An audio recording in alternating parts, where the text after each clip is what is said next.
നമുക്ക് മലപ്പുറത്ത് കൊണ്ടോട്ടിയിൽ ലോറി മറിഞ്ഞ് കാൽനട യാത്രക്കാരൻ മരിച്ച വാർത്തയിലേക്കൊന്ന് പോകണം. കരിങ്കല്ലുമായി പോയ ടിപ്പർ ലോറിയാണ് മറിഞ്ഞത്. മരിച്ചയാളെ തിരിച്ചറിഞ്ഞിട്ടില്ല. കൊണ്ടോട്ടി കൊളത്തൂർ നീറ്റാണിമ്മലിലാണ് അപകടമുണ്ടായത്. അഷ്കർ അലി കരിമ്പ ചേരുന്നു കൂടുതൽ വിവരങ്ങളുമായി. അഷ്കർ, എപ്പോഴായിരുന്നു ഈ സംഭവം? മരിച്ചയാളെ തിരിച്ചറിഞ്ഞോ?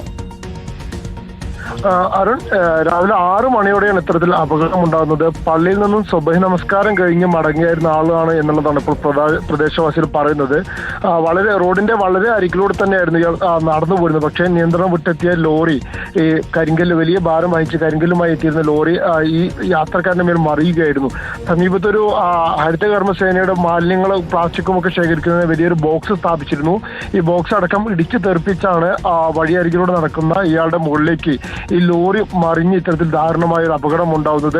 പ്രദേശവാസികൾ പറയുന്നത് വാഹനത്തിന്റെ ടയർ പൊട്ടിയതാണോ എന്നുള്ളൊരു സംശയം പറയുന്നുണ്ട്. അതേസമയം തന്നെ അത് ഈ ഹരിതകർമ്മസേനയുടെ വലിയ ബോക്സിലേക്ക് ഇടിച്ചപ്പോഴുണ്ടായ ശബ്ദമാണ് എന്നുള്ള അഭിപ്രായങ്ങളും പറയുന്നുണ്ട്. എന്തായാലും അപകട കാരണം വ്യക്തമല്ല. ഡ്രൈവർ ഉറങ്ങിയത് മൂലം വാഹനം നിയന്ത്രണം വിട്ടതാണോ എന്നുള്ള സംശയം നാട്ടുകാർ പങ്കുവെക്കുകയും ചെയ്യുന്നുണ്ട്. എന്തായാലും സംഭവ സ്ഥലത്ത് പോലീസ് അടക്കമുള്ള എത്തി പരിശോധന ആരംഭിച്ചിട്ടുണ്ട്. മരിച്ച ആൾ ഇതുവരെ തിരിച്ചറിഞ്ഞിട്ടില്ല. വലിയ തോതിൽ വലിയ പരിക്കുകൾ ഈ മൃതദേഹത്തിൽ ഏൽക്കുകയും ചെയ്തിട്ടുണ്ട്. മൃതദേഹം ഇപ്പോൾ മഞ്ചേരി മെഡിക്കൽ കോളേജ് ആശുപത്രിയിലേക്ക് മാറ്റിയിട്ടുണ്ട്.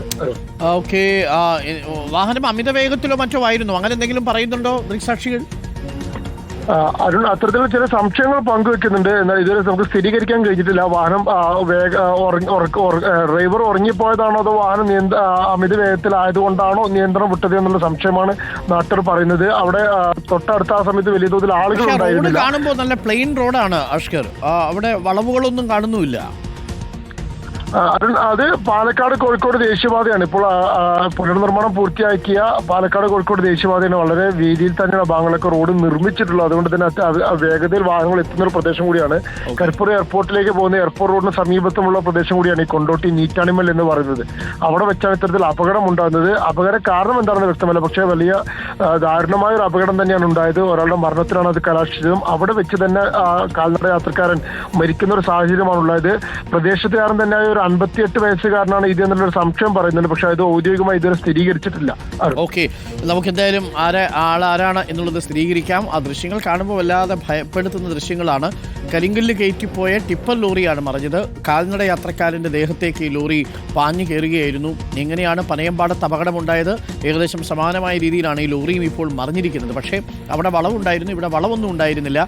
ഒരുപക്ഷെ ലോറി ഡ്രൈവർ ഉറങ്ങിപ്പോയതാകാം കാരണം എന്ന് നമുക്കറിയാം. അതല്ല ഇനി ടയർ മറ്റോ പൊട്ടിയതാണോ തുടങ്ങിയത് അന്വേഷണത്തിൽ മാത്രമാണ് ബോധ്യമാവുക. കരിങ്കല്ല് പൂർണ്ണമായിട്ടും റോഡിലേക്ക് വീണു, അയാളുടെ പുറത്തേക്ക് വീണു. 58 വയസ്സുണ്ട് എന്നാണ് നമുക്ക് മനസ്സിലാക്കാൻ കഴിയുന്നത്. പള്ളിയിൽ പോയി മടങ്ങുകയായിരുന്ന കാൽനട യാത്രക്കാരൻ്റെ നേരെയാണ് കരിങ്കല്ല് കയറ്റുവന്ന ലോറി പാഞ്ഞു കയറിയത്. ലോറി മറിയുകയായിരുന്നു. ആ ദൃശ്യങ്ങളാണ് പ്രേക്ഷകർ കണ്ടത്. കോഴിക്കോട് പാലക്കാട് ദേശീയപാതയിൽ കൊണ്ടോട്ടിയിലാണ് അപകടം നടന്നിരിക്കുന്നത്. ഒരു പ്രേക്ഷകൻ പറയുന്നു, അനുവാദമുള്ളതിൻ്റെ 3 ഇരട്ടി ഭാരമല്ലേ കയറ്റുന്നത് എന്ന് പറയുന്നു. ശരിയാണ്, പലയിടങ്ങളിലും ഓവർലോഡുമായിട്ടൊക്കെ വാഹനങ്ങൾ ഇങ്ങനെ കുതിച്ചു പോകുന്നത് കാണുമ്പോൾ നെഞ്ചിൽ തന്നെ വലിയ പേടിയാണ്. ഇപ്പോൾ വാർത്ത കണ്ടാൽ കേരളത്തിൽ ജീവിക്കാൻ പേടിയാവും. അങ്ങനെ പേടിക്കേണ്ട കാര്യമൊന്നുമില്ല.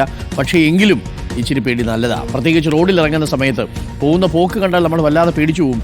റോഡൊക്കെ ചിലത് വൃത്തിയൊക്കെ ആയി വരുമ്പോൾ വേഗതയും കൂടും, വളവുകൾ അശാസ്ത്രീയമായിട്ട് നിർമ്മിക്കും. ഇതൊക്കെ വലിയ അപകടമുണ്ടാക്കുകയും ചെയ്യും.